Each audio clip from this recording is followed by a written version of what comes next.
বাংলা সংবাদের শুরুতেই শিরোনাম।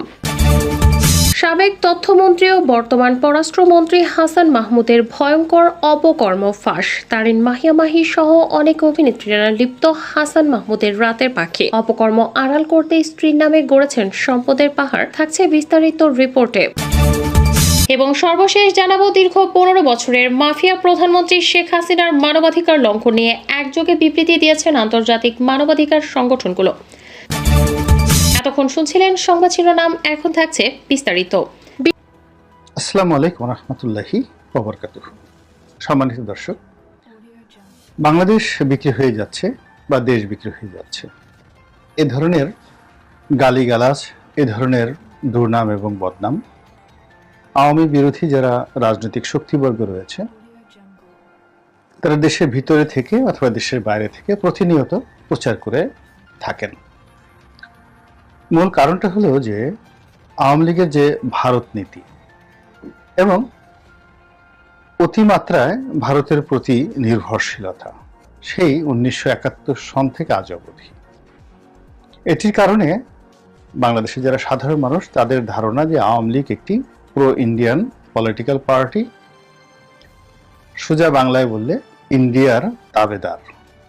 আরেকটু যদি ঘুরিয়ে পেঁচিয়ে বলতে চান তাহলে ভারতের দালাল। এই যে ভারতের যে দালাল বা ভারতের যে তাবেদার, এই শব্দটিকে আরো প্রতিষ্ঠিত করার জন্য আওয়ামী বিরোধী শক্তিরা সবসময় বলে আসছে যে এই যে আওয়ামী লীগ ক্ষমতায় এলো বা অতীতে ছিল, দেশ ভারতের কাছে বিক্রি করে দিয়েছে, বিক্রি করার প্রক্রিয়া চলছে এবং অনাগত দিনে এটির পরিণতি হবে ইত্যাদি ইত্যাদি ইত্যাদি ইত্যাদি। স্বাধীনতা থাকবে না, সার্বভৌমত্ব থাকবে না, নানা রকম কথাবার্তা, যুক্তি, তর্ক বিতর্ক পর্দার আড়ালে, পর্দার অন্তরালে, এমনকি কখনো কখনো একেবারে রাজনৈতিক মঞ্চে প্রকাশ্যে বিএনপি বিরোধী শক্তিরা বলে থাকেন। বিশেষ করে যারা ইসলামপন্থী রয়েছেন তারা ভারতীয় মুসলমানদের নিপীড়ন, ভারতের কাশ্মীর নীতি এবং বিভিন্ন কারণে সেখানে যে হিন্দু ধর্মাবলম্বী কর্তৃক মুসলমানদের প্রতি যে সীমাহীন নির্যাতন চলে এবং অতি সম্প্রতি যেখানে বাবরি মসজিদ ভেঙে রাম মন্দির তৈরি করা হয়েছে, এই বিষয়গুলো বাংলাদেশের মসজিদে মসজিদে, মাদ্রাসায় এবং ওয়াজের মাহফিলে প্রায় প্রতিদিনই অভিশাপ আকারে যেভাবে বর্ণিত হয়, সেক্ষেত্রে দিল্লির যে তখ্ত বা দিল্লির যে সিংহাসন, সেই সিংহাসনের সঙ্গে সুসম্পর্ক রাখাটাই এদেশের মানুষের কাছে খুবই নিন্দনীয় এবং খুবই ঘৃণিত একটি বিষয়। ভারতের সঙ্গে আমাদের বন্ধুত্বের হাজারো যুক্তি আছে এবং বৃহত্তর একটি ভারত রাষ্ট্রের দ্বারা আমরা যেভাবে ঘেরাও হয়ে আছি এবং সামরিক এবং অর্থনৈতিক দিক থেকে ভারত যেভাবে আজকে সারা দুনিয়াতে একটি পরাশক্তিতে রূপান্তরিত হয়েছে, সেক্ষেত্রে বাংলাদেশের মতো একটা ছোট রাষ্ট্র হয়ে আমরা ভারতের সঙ্গে যুদ্ধ করতে পারবো না কিংবা প্রতিবেশী হিসাবে তাদের থেকে আলাদা থাকতে পারবো না। কিন্তু তা সত্ত্বেও এদেশের মানুষের যে জিহাদি জোশ, যে আবেগ, তো সেই আবেগের কারণে সবসময় একটা ভারত বিরোধিতা কাজ করে। আর আওয়ামী লীগ যদি ক্ষমতায় আসে তাহলে এই বিরোধিতা একেবারে তেলে বেগুনে জ্বলে ওঠে। বিশেষ করে প্রধানমন্ত্রী শেখ হাসিনা যে কয়বারই ভারত সফরে গিয়েছেন, আসার সঙ্গে সঙ্গেই সবারই বক্তব্য, এইবার কি দিয়ে এলেন, আর কি দেওয়া বাকি আছে, কি নেওয়া হলো, এই সমস্ত নেতিবাচক প্রশ্ন সাধারণত হাজারবার, লক্ষবার, কোটিবার বাংলার আনাচে কানাচে সাধারণের মানুষের মুখ দিয়ে এগুলো উৎসরিত হয়। তো প্রধানমন্ত্রী যে সাম্প্রতিক সময় ভারত সফর করে এলেন, নরেন্দ্র মোদীর সঙ্গে বৈঠক করলেন, সেখানে 10টি সমঝোতা স্মারক স্বাক্ষরিত হয়েছে। তার মধ্যে প্রধানতম হলো বাংলাদেশের ভিতর দিয়ে ভারতের ট্রেন চলবে, পণ্যবাহী ট্রেন চলবে, আরো অনেক কিছু চলবে। কি কি চলবে সেটা বলা হয়নি। এবং অনাগত দিনে ভারতের মাটি ব্যবহার করে ভুটান বা নেপালে বাংলাদেশের ট্রেন যাবে কি যাবে না, এইগুলো নিয়ে নানা রকম বিতর্ক শুরু হয়ে গিয়েছে। তো এর ফলে কি হলো, সেই পুরনো বিতর্কটি আবার সামনে চলে এলো এবং প্রধানমন্ত্রী যে সংবাদ সম্মেলন, সেখানে একজন সাংবাদিক খুব কৌশলে এই প্রধানমন্ত্রীর দেশ বিক্রি বা ভারতের কাছে দেশ বিক্রি এই ধরনের একটি প্রশ্ন খুব কৌশলে উত্থাপন করলেন। জবাবে প্রধানমন্ত্রী বললেন যে তিনি কখনো দেশ বিক্রি করবেন না। এখন এই কথাগুলো, মানে দেশ বিক্রির যে বিষয়গুলো, এগুলো নিয়ে জবাব দেওয়া, প্রশ্ন করা আসলে একটা দেশের স্বাধীনতা এবং সার্বভৌমত্বের জন্য রীতিমতো চপেটাঘাত, অবমাননাকর। এবং যে প্রশ্ন করে তিনি যেভাবে নিজে বিব্রত হন, আর যাকে প্রশ্ন করা হয় তাকে রীতিমতো অপমান করা হয়। তো কাজেই এ ধরনের প্রশ্ন কেন করা হয়েছে, কিভাবে করা হয়েছে, বা এই প্রশ্নের উত্তর মাননীয় প্রধানমন্ত্রী যেভাবে দিলেন, এটাও আরো নতুন বিতর্কের সৃষ্টি করবে। তিনি অনেক চাতুর্যপূর্ণ ভাষায়, অনেক পলিশ ল্যাঙ্গুয়েজ ব্যবহার করে, কূটনৈতিক দক্ষতা দেখিয়ে এই বিষয়টি এড়িয়ে যেতে পারতেন। তা না করে তিনি যখন বললেন যে শেখ হাসিনা দেশ বিক্রি করে না, তো শেখ হাসিনা যখন দেশ বিক্রি করে না, তো কে বিক্রি করে, এরকম একটা প্রশ্ন হতে পারে। 2 নম্বর হলো, শেখ হাসিনা কেন দেশ বিক্রি করবে না, বা তার কি দেশ বিক্রি করার সামর্থ্য আছে, বা বাংলাদেশে কারোর কি দেশ বিক্রি করার সামর্থ্য আছে। এই প্রশ্নগুলো নিয়ে যদি খুব বেশি নাড়াচাড়া করা হয়, তাহলে এটি আমাদের অনেকের হৃদয় ভেঙে দেবে এবং আমাদেরকে অপমানিত করবে। দ্বিতীয়ত তিনি আরো কতগুলো প্রশ্ন করলেন যে একটা জিনিস বিক্রি করার জন্য তো ওজন দিতে হয়, তো দেশ যে বিক্রি করব কিসের ভিত্তিতে, ওজন থাকতে হবে। তো এক পাশে বাটখারা থাকবে আর এক পাশে দেশ থাকবে। এই কথাটাও মাননীয় প্রধানমন্ত্রীর যে বক্তব্যটি, এটি আমার কাছে প্রাসঙ্গিকভাবে মনে হচ্ছে না। মনে হচ্ছে যে তিনি কাউকে না কাউকে ছেলে ভুলানো গল্প শোনানোর চেষ্টা করছেন, এবং অনেকটা ছোট বাচ্চাদেরকে যেভাবে বোঝানো হয় ঠিক সেইভাবে তিনি পুরো বিষয়টি বোঝানোর চেষ্টা করছেন। কিন্তু যে সাংবাদিক এই প্রশ্নটি করেছেন, তিনি অনেক মানুষের নয়, লক্ষ কোটি মানুষের ভিতরের যে প্রশ্নটি, আতঙ্কটি, এটি অনুভব করেছেন এবং এটি প্রধানমন্ত্রীর সামনে তুলে ধরেছেন। তো কাজেই যখন আমাদের দেশে বারবার উচ্চারিত হয় যে বাংলাদেশ যে কোনো সময় হায়দরাবাদের পরিণতি ভোগ করতে পারে, এবং হায়দরাবাদ কি, হায়দরাবাদ ভারতের অন্তর্ভুক্ত হতে চায়নি। তারা একটা স্বাধীন স্বতন্ত্র রাষ্ট্র হিসেবে ব্রিটিশরা চলে যাওয়ার পরে তারা দাঁড়িয়েছিল। তো সেখানে যে পণ্ডিত জওহরলাল নেহরু সৈন্য পাঠিয়ে সে হায়দরাবাদ যেভাবে আক্রমণ করে যেভাবে ভারতের অন্তর্ভুক্ত করেছেন, এটি একটি ইতিহাস এবং এটি একটি কলঙ্কজনক ইতিহাস। একইভাবে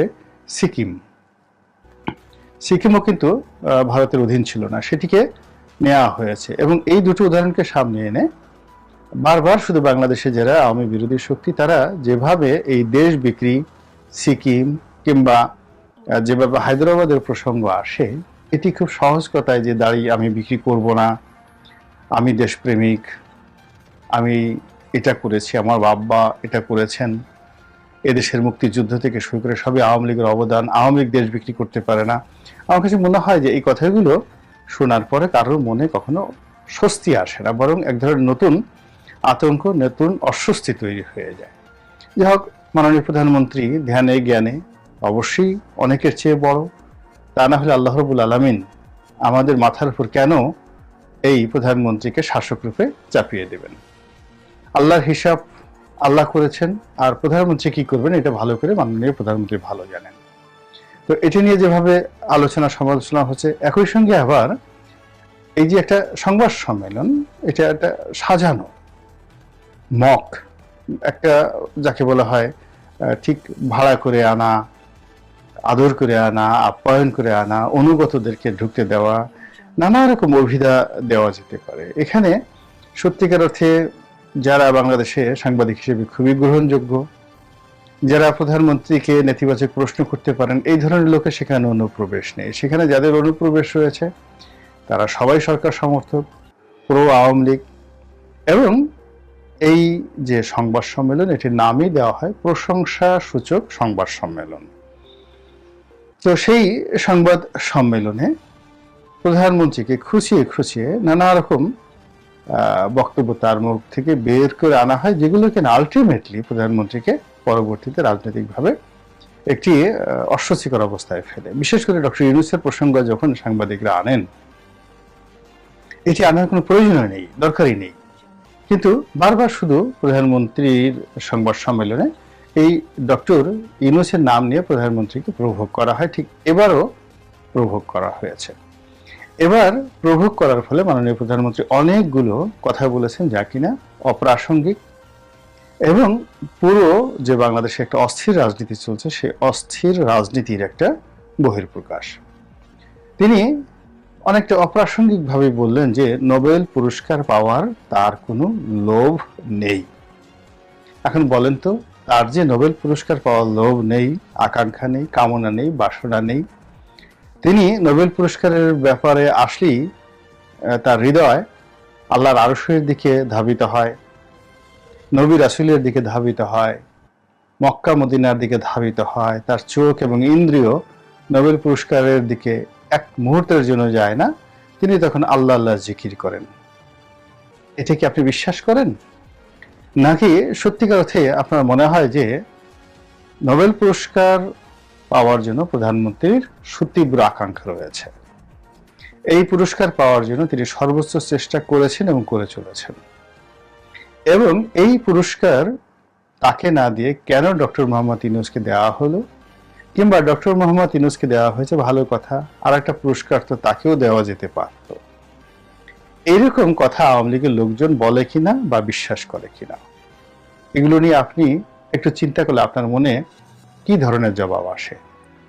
তো সেই দিকে খেয়াল না রেখে যারা প্রশ্ন করতে, তারা বারবার শুধু মাননীয় প্রধানমন্ত্রীকে এই যে ঠেলে ঠেলে প্রভোগ করে ডক্টর ইউনূস এবং নোবেলের দিকে পাঠিয়ে দেন, এটি আমার কাছে ভালো লাগে না। দ্বিতীয়ত, তিনি আরো কিছু খোলামেলা কথা বলেছেন। ডক্টর ইউনূসের যে নেম ফেম, এটি নিয়ে তিনি কটাক্ষ করেছেন। তিনি বলার চেষ্টা করেছেন যে তার এত সুনাম কেন, তিনি কিসের দারিদ্র বিমোচন করেছেন। দারিদ্র বিমোচন করেছি তো আমি। গ্রামীণ ব্যাংক, তারপরে ক্রেডিট, মাইক্রো ক্রেডিট, এগুলো সব এরশাদের আমলে নেওয়া একটি প্রকল্প, এবং এরশাদ নিজেরা ব্যাংক করেছেন, যার সঙ্গে ডক্টর মোহাম্মদ ইউনূসের কোনো যোগাযোগ নাই। ডক্টর মোহাম্মদ ইউনূসকে আনা হয়েছে একজন কর্মচারী হিসেবে, ব্যাংকের এমডি হিসেবে তাকে চাকরি দেওয়া হয়েছে। ঘটনা কি তাই? এটা কি সত্য? এই বিষয়গুলোকে কেন বারবার একজন প্রবীণ নাগরিক, দেশের প্রবীণ নাগরিক, বঙ্গবন্ধুর কন্যা, তারপর তিনি প্রধানমন্ত্রী, তার বয়সে প্রায় ৮০ বছর, তাকে বারবার এই কথাগুলোর দিকে যারা টেনে নিয়ে যান, তারা অবশ্যই ভালো কাজ করেননি। আর এই প্রশ্নগুলো এড়িয়ে কি করে অন্য বিষয়ে যাওয়া যায়, সেই বিষয়গুলো কেন প্রধানমন্ত্রী তার এই পরিণত বয়সে কেন সেই বিষয়গুলো সজাগ দৃষ্টি রাখেন না, এটাও আমি বুঝতে পারি না এবং আমি ভাবতেও পারি না। যা হোক, ফলে কি হলো, প্রধানমন্ত্রীর সেই সংবাদ সম্মেলনের পর এখন পর্যন্ত এটি নিয়ে তর্ক চলছে, বিতর্ক চলছে, এবং প্রধানমন্ত্রী এক পর্যায়ে বলেছেন তিনি ডক্টর মোহাম্মদ ইউনূসের সঙ্গে বিতর্কে আসতে চান। সেটি নিয়ে ডক্টর মোহাম্মদ ইউনূস নিজে বলেছেন, তার আইনজীবী বলেছেন, আর লোকজন এরকম প্রধানমন্ত্রী ভার্সেস ডক্টর মোহাম্মদ ইউনূস পাশাপাশি দাঁড়িয়ে আমেরিকার মতো কোনো একটি মঞ্চে বিতর্ক করছেন, এরকম দৃশ্য দেখার জন্য বা এরকম একটি তামসা দেখার জন্য যারা উদ্গ্রীব হয়ে আছে, তাদেরকে পরবর্তীতে প্রধানমন্ত্রী কিভাবে বুঝ দেবেন। তো এই বিষয়গুলো ক্রমশ দিনকে দিন আমরা কেমন যেমন নিজেরা হালকা হয়ে যাচ্ছি, অস্থির হয়ে যাচ্ছি, টালমাটাল হয়ে যাচ্ছি, এলোমেলো হয়ে যাচ্ছি, এবং একটি কথার সঙ্গে কিংবা একটি ঘটনার সঙ্গে অন্য ঘটনার মিল রাখতে পারছি না। ফলে সর্বত্র শুরু হয়েছে বিশৃঙ্খলতা, অস্থিরতা, এবং বাংলাদেশের অভ্যন্তরে লুকায়িত গোপন বিষয়গুলো ক্রমশ প্রকাশ হয়ে সরকারকে এবং জনগণকে বিব্রতকর অবস্থার মধ্যে ফেলছে। আল্লাহ আমাদের সবাইকে হেদায়েত দান করুন এবং হেফাজত করুন। আসসালামু আলাইকুম ওয়া রাহমাতুল্লাহি ওয়া বারাকাতুহু।